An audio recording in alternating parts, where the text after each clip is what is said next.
Dahil po bakasyon ngayon, dito po kami laging namamalagi. Andito kami mag-aama sa bukid para po gumawa ng kahit ano, magtanim po ng kahit ano. At kasama ko rin po pala ang aking mga anak.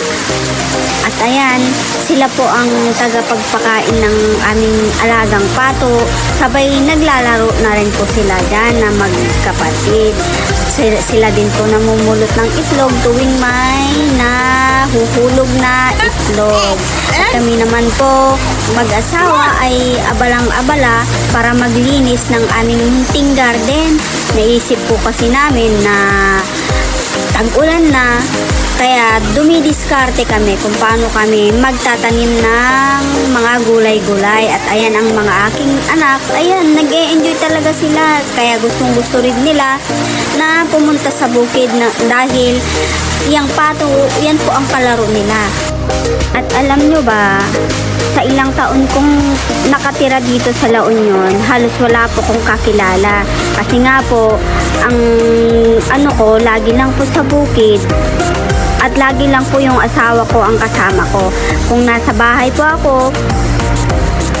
doon lang po kami, hindi po ako nangangapit bahay kasi po mas gusto ko pong kasama yung asawa ko. Siya na po ang laging best friend ko, siya na po yung lagi kong kaaway. Kahit po minsan asot po sa kami niyan, pero ayan, mas gusto ko po pa rin po siyang kasama kesa sa ibang tao. Kasi nga po, pag siya po ang kasama ko, madami po kaming nagagawa.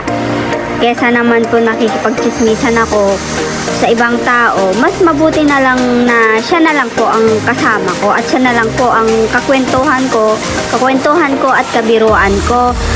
Mas okay na po yon, iwas sa gulo o iwas sa chismis, ganun po yon. Ay, si Manang Biday, ayaw lumapas pero chinichismis ng kapitbahay yan. Ay, si OA naman talaga, oh. Ito na nga, at inaayos namin ang pagtataniman namin. Di namin alam kung anong itatanim namin dito ni Lakay. Ngayon, dumiskarte kami para hindi siya tubuan ng damo. Yung pinagtanggalan namin ng plastic ng feeds, inilalagay namin dyan. I-try po lang namin kung ngayong tag-ulan, kung tutubuan po yan ng madaming damo. Wala sa mga nai-inspire sa mga kwento ko. Maraming salamat din po sa mga nanonood ng mga videos ko. Thank you po.